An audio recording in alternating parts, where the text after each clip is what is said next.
Hello everyone, welcome to Momentum Academy. तो बच्चों, आपने इस संडे 7 मई 2023 में फाइनली नीट एग्ज़ाम दिया और अपना बेस्ट देते हुए आपने इस एग्ज़ाम को फेस किया। बायोलॉजी के पेपर में जब आपने खुद से एनालिसिस किया होगा तो आपको ये लगा कि बायोलॉजी कंपेरेटिवली इस बार इजी आई थी और डायरेक्ट क्वेश्चन एनसीईआरटी से दिए गए थे। लगभग सारे क्वेश्चन ये एनसीईआरटी से थे। सीधे सीधे क्वेश्चन स्टेटमेंट बना के और उसका क्वेश्चन बना के जो एनसीईआरटी वाला पार्ट है उससे सीधे सीधे क्वेश्चन दे दिए गए। तो पर फिर भी कुछ क्वेश्चंस ऐसे थे जिसमें स्टूडेंट्स कुछ कंफ्यूज भी हुए और इस पेपर में ये देखा गया कि असर्शन रीजन वाले क्वेश्चन भी 3 से 4 थे, स्टेटमेंट बेस्ड क्वेश्चन थे। तो ऐसे ही कुछ क्वेश्चंस ने कुछ स्टूडेंट्स को कंफ्यूज किया। मैं सुनील बशानी, आपका बायोलॉजी टीचर, इस तरह के क्वेश्चंस आपके सामने लेकर आया हूं। तो चलिए ऐसे क्वेश्चंस को डिस्कस करते हैं।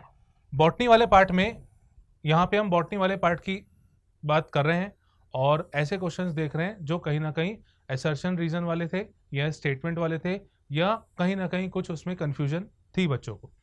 तो चलिए स्टार्ट करते हैं। इसमें एक क्वेश्चन आया है कि in tissue culture experiment leaf mesophyll cells are put in a culture medium to form callus. देखिए यहाँ पे जो मीजोफिल सेल्स हैं, मीजोफिल सेल्स को अपन ने एक कल्चर मीडियम में रखा है और वो कैलस बना रही है। ये कैलस क्या है? ये कैलस अनडिफरेंशिएटेड ग्रुप होता है सेल्स का, टिश्यूज का, है ना। और ये किस प्रोसेस से हो रहा है ये हमें यहाँ पे बताना है। तो देखिए, जब मेरिस्टेमेटिक टिश्यू डिवाइड करना बंद कर दे और वो परमानेंट टिश्यू में कन्वर्ट हो जाए तो इसे अपन कहते हैं डिफरेंशिएशन। जब ये परमानेंट टिश्यू में कुछ चेंजेस होने लगे और ये वापस मेरिस्टेमेटिक बन जाए तो ये कहलाता है डी डिफरेंशिएशन। और जब ये मेरिस्टेमेटिक टिश्यू दोबारा परमानेंट बन जाए तो इसको अपन कहते हैं रीडिफरेंशिएशन। ये प्लांट ग्रोथ डेवलपमेंट में इसका पार्ट दिया हुआ है। और अगर हम इस क्वेश्चन को इसके हिसाब से सॉल्व करें तो यहाँ पे मीजोफिल सेल्स जो कि प्राइमरी टिश्यू होती है, ये क्योंकि डिवाइड करना बंद कर चुकी होती है तो इसमें डिफरेंशिएशन हो चुका रहता है। पर अब जब इसको कल्चर मीडियम में रखा गया तो इसने कैलस का फॉर्मेशन किया, मतलब ये दोबारा डिवाइड हो रही थी, है ना, ये वापस मेरिस्टेमेटिक टिश्यू बन गई। तो यहाँ पे कंडीशन ये वाली फॉलो हो रही है कि परमानेंट टिश्यू जो पहले से ऑलरेडी एग्जिस्ट कर रही थी वो अब मेरिस्टेमेटिक हो गई और उसमें डिवीजन स्टार्ट हो गया। तो इसका आंसर आएगा डी डिफरेंशिएशन। इस तरह से इस क्वेश्चन को सॉल्व किया जाएगा। नेक्स्ट क्वेश्चन देखते हैं। How many ATP and NADPH2 are required for the synthesis of one molecule of glucose during Calvin cycle. तो यहाँ पे C3 साइकिल की बात हो रही है। एक C3 साइकिल में अगर हम एनसीईआरटी की साइकिल को देखें तो एनसीईआरटी में ये साइकिल आपको दी हुई है ना। और यहाँ पे ये सुक्रोज का फॉर्मेशन और स्टार्च का फॉर्मेशन इस स्टेप में हो रहा है। पूरी साइकिल चलने के बाद ये एक्चुअली ये वाला पार्ट बनता है और ग्लूकोज का फॉर्मेशन होता है।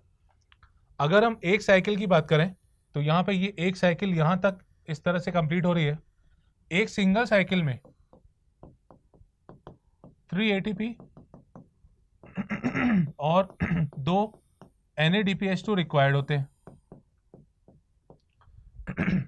सिंगल साइकिल में 3 ATP और 2 NADPH2 की रिक्वायरमेंट होती है। 2 ATP इस स्टेप में लगते हैं और 1 ATP इस स्टेप में लगता है, तो 3 ATP की रिक्वायरमेंट होती है। और ग्लूकोज के फॉर्मेशन के लिए, एक सिंगल मॉलिक्यूल ग्लूकोज के फॉर्मेशन के लिए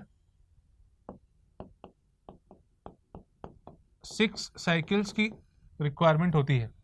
भाई एक साइकिल में एक कार्बन डाइऑक्साइड एंटर करता है, तो क्योंकि ग्लूकोज में 6 कार्बन है तो 6 कार्बन डाइऑक्साइड की रिक्वायरमेंट होगी, 6 कार्बन की रिक्वायरमेंट होगी।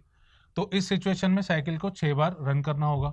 तो जब एक साइकिल के लिए 3 ATP, तो फॉर 6 साइकिल्स 18 ATP और एक सिंगल साइकिल के लिए 2 NADPH2, तो 6 साइकिल्स के लिए 12 NADPH2 की रिक्वायरमेंट होती है एक ग्लूकोज फॉर्मेशन के लिए। क्वेश्चन में एक ग्लूकोज फॉर्मेशन की ही बात की गई है कि सिंगल मॉलिक्यूल ग्लूकोज का बनाना है। 1 मॉलिक्यूल ऑफ ग्लूकोज के फॉर्मेशन में कितने ATP और NADPH2 चाहिए होंगे।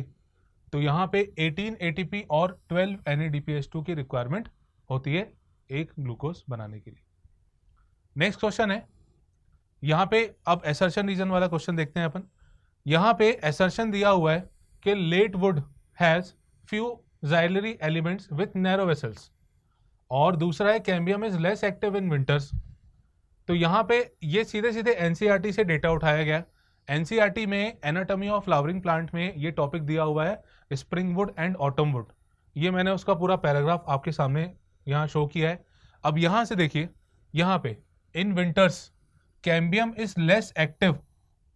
विंटर्स में कैम्बियम लेस एक्टिव होती है, कम उसमें उसकी डिवीजन पावर होती है। तो यहाँ पे ये सीधे सीधे स्टेटमेंट लिया है, मतलब रीजन, ये स्टेटमेंट तो सही है।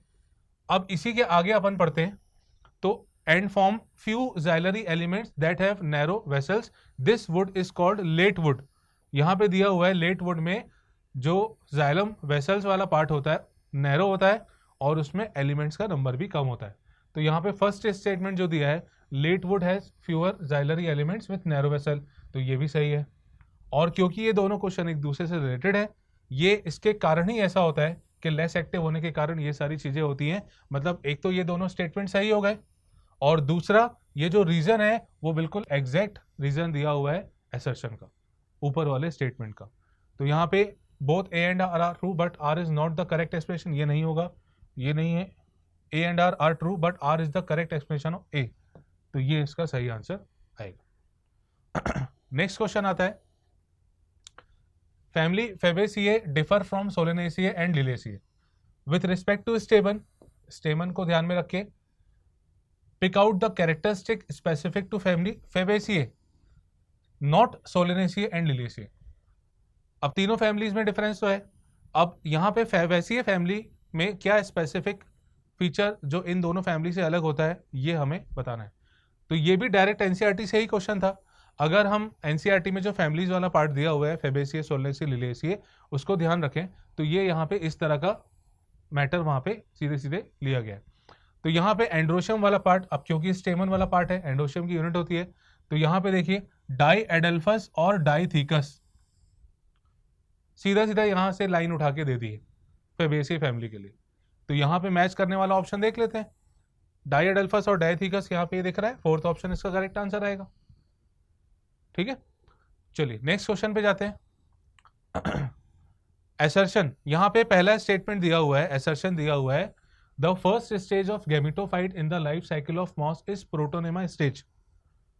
ये डायरेक्ट स्टेटमेंट दिया है और ब्रायोफाइट वाले पार्ट से, प्लांट किंगडम में ब्रायोफाइट वाले पार्ट से ये लिया हुआ है। ब्रायोफाइट में मेन बॉडी गैमेटोफाइट होती है।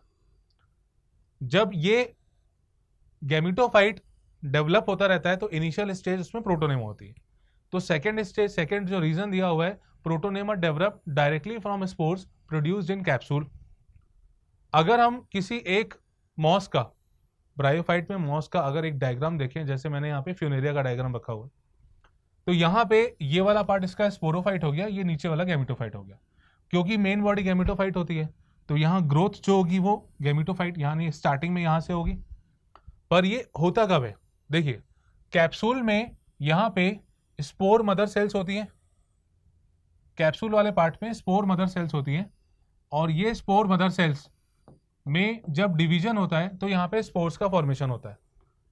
अब ये स्पोर निकल के सॉइल में गिरते हैं, और सॉइल में गिरने के बाद यहाँ पे ग्रोथ स्टार्ट होती है। तो जो यहाँ पे पहली ग्रोथ होती है उसको अपन कहते हैं प्रोटोनेमा। तो स्पोर्स फ्यूनेरिया में जैसे कैप्सूल वाले पार्ट से निकले, वो सॉइल में गिरे, और जैसे ग्रोथ स्टार्ट हुई तो उसको अपन ने कहा प्रोटोनेमा स्टेज है। ठीक है, तो अगर स्टेटमेंट में जाएं, पहला जो स्टेटमेंट है, first stage of gametophyte in the life cycle of moss is protonema, ये बिल्कुल सही है। क्योंकि यहाँ पे जब ये ग्रो करना स्टार्ट करेगा तो गैमेटोफाइट स्टेज वहां पे होगी, है ना। पर ये गैमेटोफाइट कब बनेगी, जब यहां से स्पोर निकल के सॉइल में गिरेंगे और वहां से ग्रोथ स्टार्ट होगी। तो यहाँ पे अगर हम स्टेटमेंट देखें, पहला स्टेटमेंट तो ये बिल्कुल सही है, और दूसरा statement protonema directly develop from spores in the capsule, ये भी सही है। और यही इसका रीजन भी है कि एसर्शन रीजन जो दिया हुआ है वो बिल्कुल एग्जैक्ट इससे, क्योंकि ये होगा मतलब ये एक्चुअली इसके कारण ही होगा ना, जब स्पोर गिरेगा तभी तो प्रोटोनेमा स्टेज आएगी। तो यहाँ पे बोथ स्टेटमेंट्स आर करेक्ट, और जो रीजन है वो एग्जैक्ट एक्सप्लेनेशन है एसर्शन का। तो both A and R are correct and R is the correct explanation of A. यहाँ पे भी ये फोर्थ ऑप्शन मैच कर रहा है, तो इस क्वेश्चन का आंसर भी ये आएगा। ये एसर्शन रीजन वाले क्वेश्चन थोड़ा सा कंफ्यूज करते हैं, पर आपको अगर अच्छे से स्टेटमेंट याद है, थ्योरी पार्ट आपका बहुत स्ट्रांग है, तो ऐसे क्वेश्चंस में आपको दिक्कत नहीं जाएगी। नेक्स्ट क्वेश्चन पे आते हैं। नेक्स्ट क्वेश्चन भी एसर्शन रीजन वाला। अब यहाँ पे ग्लाइकोलिसिस वाले पार्ट से ये क्वेश्चन लिया गया है, रेस्पिरेशन इन प्लांट वाले चैप्टर में ये पार्ट दिया हुआ है। तो पहले अपन देखते हैं कि एसर्शन दिया है ATP is used eight 2 steps in glycolysis. ATP glycolysis में 2 स्टेप्स में यूज होता है। देख लेते हैं पहले ये स्टेटमेंट सही है कि नहीं। ये ग्लाइकोलिसिस में आपके सामने लेके आया हूँ। देखिए glucose, glucose 6 phosphate, fructose 6 phosphate, और ये पूरी सीरीज यहाँ पे पायरुवेट पे एंड हो रही है। तो यहाँ पे एटीपी कंजम्पशन अगर देखें तो एटीपी कंज्यूम 2 स्टेप में हो रहा है। एक तो यहाँ पे एटीपी अंदर जा रहा है और दूसरा यहाँ पे भी एटीपी अंदर जा रहा है। तो ये एक्चुअली एनर्जी एब्जॉर्बिंग फेज है, इसीलिए एटीपी को कंज्यूम कर रहा है। जबकि यहाँ कहीं पे भी एटीपी यूज नहीं होता, ये एनर्जी रिलीजिंग फेज होता है, तो यहाँ पे एटीपी रिलीज होगा इस तरह से। तो पहला जो ऑप्शन है एसर्शन जो है ATP is used eight 2 steps in glycolysis, तो ये ऑप्शन तो सही दिया हुआ है, मतलब एसर्शन स्टेटमेंट सही दिया हुआ है। अब रीजन अगर देखें, first ATP is used in conversion of glucose into glucose 6 phosphate, और दूसरा ATP for the conversion of fructose 6 phosphate to fructose 1,6 biphosphate. ये भी स्टेटमेंट सही है। देखिए पहले एटीपी जब अंदर गया तो इसका ट्राइफॉस्फेट, मतलब 3 फॉस्फेट में से एक फॉस्फेट इस ग्लूकोज के साथ अटैच हो गया, तो ये बन गया ग्लूकोज 6 फॉस्फेट। ठीक है, 6 कार्बन पे इसके जुड़ गया, तो यहाँ पे एडीपी बाहर आया, एक फॉस्फेट यूज हो गया। अब सेम कहानी यहाँ पे भी है कि इसका एक फॉस्फेट यहाँ पे ऐड हो गया, तो ये हो गया फ्रक्टोज 1,6 बाइफॉस्फेट। तो इसका रीजन भी, ये जो स्टेटमेंट है ये भी सही है, और यहाँ पे ये 2 स्टेप में यूज हो रहा है, और रीजन भी इसका एग्जैक्ट आंसर है। तो ये दोनों मतलब पैरेलली प्रोसेस होते हैं, इसीलिए रीजन जो है इसका बिल्कुल एग्जैक्ट एक्सप्लेनेशन है। तो ये देख लेते हैं इसमें, both A and R are true but R is not the explanation. ये नहीं होगा, ये भी नहीं होगा। Both A and R are true but R is the correct explanation of A. ये ऑप्शन भी बिल्कुल सही फिट बैठ रहा है। तो एसर्शन रीजन वाले क्वेश्चन थोड़ा सा कंफ्यूज करते हैं, पर आपका थ्योरी पार्ट अगर स्ट्रांग होगा तो आपको कहीं पे भी ऐसी कोई दिक्कत नहीं जाएगी। नेक्स्ट क्वेश्चन पे आते हैं। Among the evil quartet which one is considered the most important cause driving extinction of species. Evil quartet मतलब 4 स्पेसिफिक रीजन जिसके कारण बायोडाइवर्सिटी लॉस होता है, और ये चारों रीजन आपके सामने है। पहला ओवर एक्सप्लॉयटेशन, दूसरा एलियन स्पीशीज इन्वेजन, तीसरा को एक्सटिंक्शन और हैबिटेट लॉस एंड फ्रेगमेंटेशन। अब इसमें पूछा है कि चारों में से मोस्ट इंपॉर्टेंट रीजन कौन सा है, मोस्ट इंपॉर्टेंट। तो साफ साफ यहां पे बताया गया है, बुक में भी साफ साफ लिखा गया है। मेजर रीजन जो देखा गया है ज्यादातर स्पीशीज के लॉस का, वो होता है उनके हैबिटेट प्लेस को डिस्ट्रॉय कर देना। हैबिटेट प्लेस अगर खत्म हो जाएगी, उसको तोड़ दिया जाएगा, छोटे पार्ट्स में डिवाइड कर देंगे, तो बहुत सारी स्पीशीज वहां से मूव कर जाती है। ठीक है, और कुछ की तो स्पीशीज की डेथ भी हो जाती है। तो ये मेन रीजन इसका है हैबिटेट लॉस एंड फ्रेगमेंटेशन। बिल्कुल इजी, डायरेक्ट एनसीईआरटी से लिया हुआ ये क्वेश्चन। नेक्स्ट क्वेश्चन पे आते हैं। अब यहाँ पे 2 स्टेटमेंट है, और स्टेटमेंट 1 और 2 हमें सिलेक्ट करना है कि कौन सा सही है कौन सा गलत है, कि दोनों सही है दोनों गलत है। तो पहला ऑप्शन है, स्टेटमेंट पहला है, एंडार्च और exarch condition terms are used for describing the position of secondary xylem. Secondary xylem को तो ये इंडिकेट करते ही नहीं है, ये तो एक्चुअली में प्रोटोजाइलम और मेटाजाइलम की स्टेज होती है। मतलब प्रोटोजाइलम और मेटाजाइलम के अरेंजमेंट को अपन एक्सार्च और एंडार्च के टर्म में एक्सप्रेस करते हैं, तो ये स्टेटमेंट तो गलत हो गया। दूसरा, exarch condition is most common feature of the root system. Exarch condition root system के लिए स्पेसिफाई होता है, बिल्कुल सही है। एक्सार्च जो होता है वो रूट सिस्टम में लिया जाता है, मतलब प्रोटोजाइलम जब बाहर की तरफ, मेटाजाइलम सेंटर की तरफ होता है, और एंडार्च कंडीशन स्टेम के लिए होती है। तो ये वाला स्टेटमेंट तो सही दिया हुआ है, ठीक है। तो अब इसके ऑप्शन देख लेते हैं। Statement 1 and statement 2 are false, नहीं। Statement 1 is correct, 2 is false, नहीं होगा। स्टेटमेंट 1 इज इनकरेक्ट और सेकंड इज ट्रू, ये सही है। तो यहाँ पे थर्ड ऑप्शन इसका करेक्ट आंसर आएगा। नेक्स्ट क्वेश्चन देखते हैं। एसर्शन और रीजन फिर से आ गया, ठीक है। तो ये सारे क्वेश्चन बार बार इस तरह से, मतलब 4 क्वेश्चन तो अभी अपन ने देख लिए, ऐसे ही जूलॉजी वाले पार्ट में भी कुछ ना कुछ क्वेश्चन थे। तो कहीं ना कहीं ये क्वेश्चन इस तरह से बच्चों को कंफ्यूज किए थे। जिम्नोस्पर्म में एसर्शन में दिया है, जिम्नोस्पर्म में जो पॉलन ग्रेन है it is release from the microsporangium and carried out by air current. ये बिल्कुल सही स्टेटमेंट है। माइक्रोस्पोरेंजियम में ही तो पॉलन ग्रेन का फॉर्मेशन होता है और विंड के थ्रू, एयर के थ्रू पॉलिनेशन होता है। तो ये स्टेटमेंट तो सही है। दूसरा, air current carry the pollen grain to the mouth of the archegonia where male gamete are discharge and pollen tube is not formed.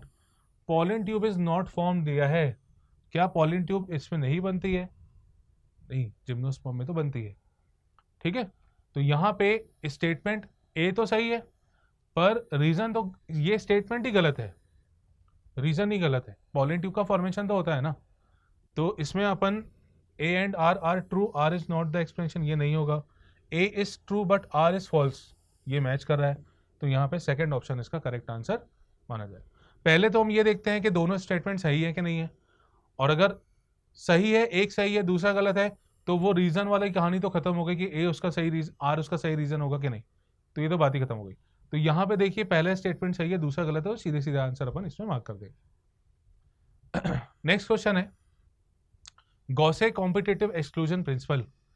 गॉसे ने जो प्रिंसिपल दिया था उसमें उन्होंने ये कहा था कि एक जगह पे 2 स्पीशीज का रहना बहुत मुश्किल होता है और दोनों फाइट करती हैं, अपने आप को सर्वाइव स्ट्रगल करती हैं वहाँ पे अपने आप को, अपनी प्रेजेंस शो करने के लिए। दोनों एक दूसरे से लड़ती हैं, जो डोमिनेंट होती है, जो पावरफुल होती है, वो वीकर वाले को वहाँ से रिप्लेस कर देती है। तो पहला स्टेटमेंट कहता है कि state that 2 closely related species competing for the same resources cannot coexist indefinitely and competitively inferior one will be eliminated eventually। बिल्कुल सही है ना, यही तो प्रिंसिपल है कि वीक जो होगी वो वहां से चली जाएगी, डोमिनेंट जो होगी वो वीक वाले को वहां से हटा देगी। दूसरा स्टेटमेंट कहता है in general carnivores are more adversely affected by competition than herbivores.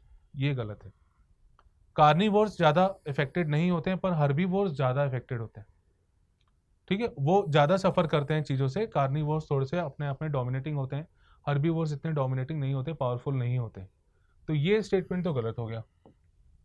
तो यहां भी देख लेते हैं, यहाँ तो सीधे सीधे स्टेटमेंट की बात बतानी है, तो स्टेटमेंट 1 इज ट्रू और 2 वाला फॉल्स है, तो इसमें statement 1 is correct and second is false. तो सेकेंड ऑप्शन इसका करेक्ट आंसर आएगा। नेक्स्ट क्वेश्चन है एसर्शन रीजन दिया हुआ है फिर से। A flower is defined as modified shoot, ये तो बिल्कुल सही है। फ्लावर मॉडिफाइड शूट होता है where the shoot apical meristem change into floral meristem। तो यहाँ पे एपिकल मेरिस्टेम जो होती है वो shoot apical meristem floral meristem में चेंज होती है। Internode of the shoot get condensed to produce different floral appendages laterally at the successive node instead of leaf. ये भी सही है, ठीक है। ये तो अपन काफी शुरुआत से देखते आते हैं ये सब चीजें कि इंटरनोड वाला पार्ट जो होता है उसमें कंडेंसेशन होता है और वहां से फिर दूसरे फ्लोरल अपेंडेजेस जो होते हैं वो ग्रो करते हैं। तो यहाँ पे बिल्कुल ऑप्शन मैच हो रहा है, तो स्टेटमेंट भी दोनों सही है और उसका करेक्ट एक्सप्लेनेशन जो है आर वाला यहाँ पे माना जाएगा। तो यहाँ पे फोर्थ ऑप्शन इसका करेक्ट आंसर आएगा। नेक्स्ट क्वेश्चन पे जाते हैं। यहाँ पे करेक्ट स्टेटमेंट अपन को सिलेक्ट करना है। Tetrad formation is seen during leptotene. Tetrad का जो फॉर्मेशन होता है वो जाइगोटीन स्टेज में होता है। टेट्राड मतलब बायोवेलेंट का जो फॉर्मेशन होता है वो जाइगोटीन स्टेज में होता है। During anaphase the centromere split and chromatid separate. ये बिल्कुल सही है।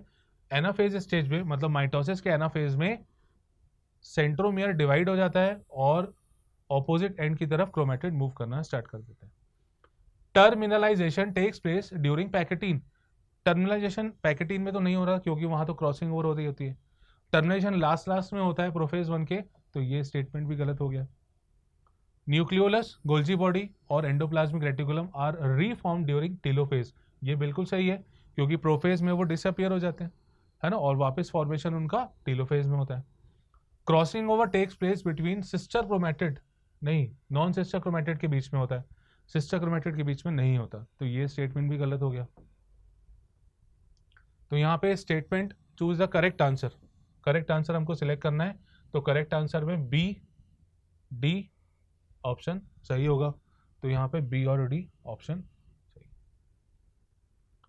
तो ऐसे कुछ क्वेश्चंस स्टूडेंट्स को काफ़ी कंफ्यूज किए थे, असर्शन और रीजन वाले क्वेश्चंस मेनली कुछ बच्चों को परेशान किए हैं।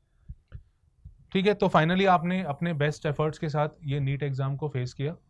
मैं यहाँ पे कुछ क्वेश्चंस आपको ऐसे लेके आया था जो कहीं ना कहीं किसी ना किसी को प्रॉब्लम हो रही, सारे क्वेश्चंस हमने यहाँ पे डिस्कस नहीं किए हैं, क्योंकि काफ़ी सारे क्वेश्चंस डायरेक्ट एनसीईआरटी के स्टेटमेंट लाइन टू लाइन उठा के वहाँ पे दे दिए गए।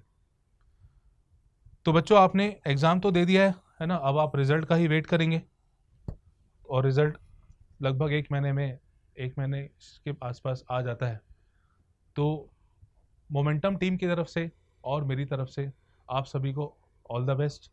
रिजल्ट आपका बढ़िया आएगा, आपने साल भर मेहनत की है, आपने अच्छे से अपने एफर्ट्स पूरे लगाए हैं, तो आप मेहनत करने वालों के साथ कभी भी गलत नहीं होता, बुरा नहीं होता, वो सक्सेसफुल होते ही हैं। तो हमारी तरफ से आपको all the best. Thank you.